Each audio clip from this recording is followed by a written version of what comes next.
The moving truck rumbled down the dusty road, kicking up a cloud of dust. Inside sat Sarah and Michael, filled with dreams of a new life. The old Victorian house at the edge of town was their dream home. They welcomed the quiet serenity it offered. Little did they know, this tranquil facade hid a chilling truth. As they unpacked, a sense of unease settled over Sarah.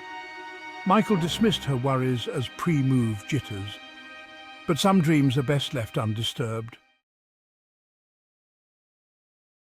The first few days in the new house were deceptively peaceful. Sunlight streamed through the dusty windows, casting long shadows that danced across the hardwood floors.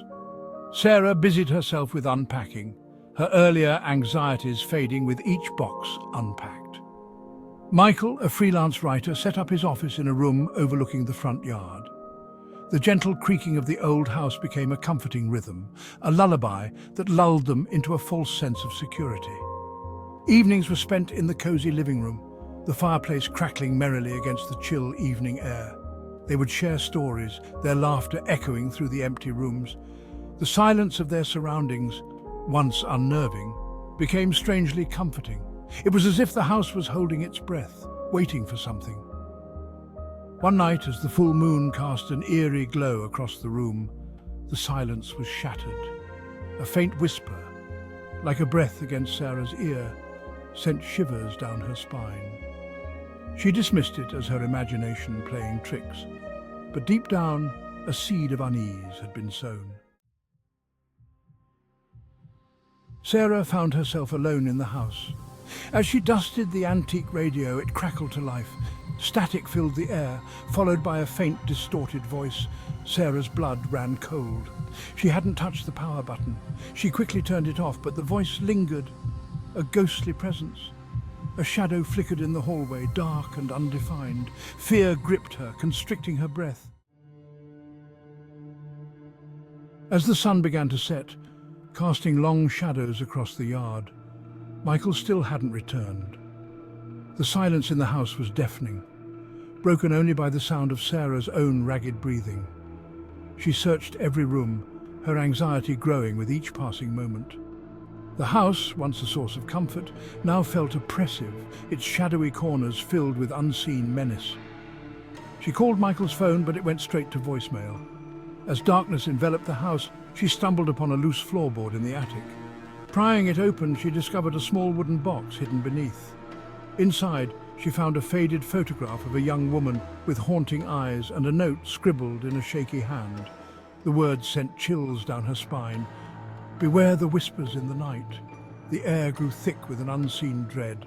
The house, she realized, was whispering its secrets, and she was trapped within its grasp.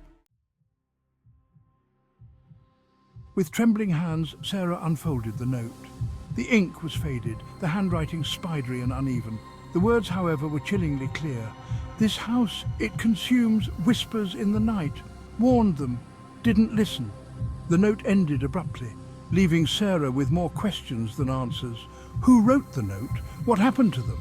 And what did it mean? The house consumes. She thought back to the whispers she had heard, the fleeting shadows, the feeling of being watched.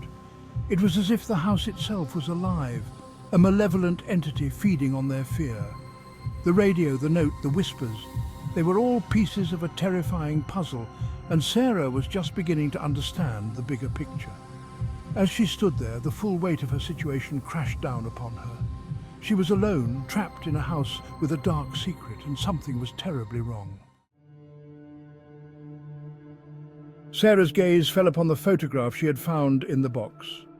The woman in the photo stared back at her, her eyes filled with a mixture of sadness and warning. Sarah couldn't shake the feeling that she was trying to communicate something, to warn her about the house's dark history. Clutching the picture, Sarah made her way downstairs. The house seemed to press in on her, the air heavy with unspoken secrets.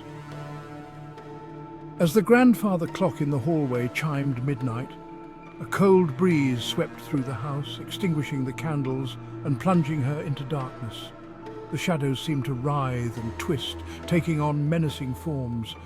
And then she heard it again, the whisper, closer this time, right behind her ear. It sent shivers down her spine, chilling her to her core. This time, she could almost make out the words, a chilling message from beyond the grave. Get out while you still can.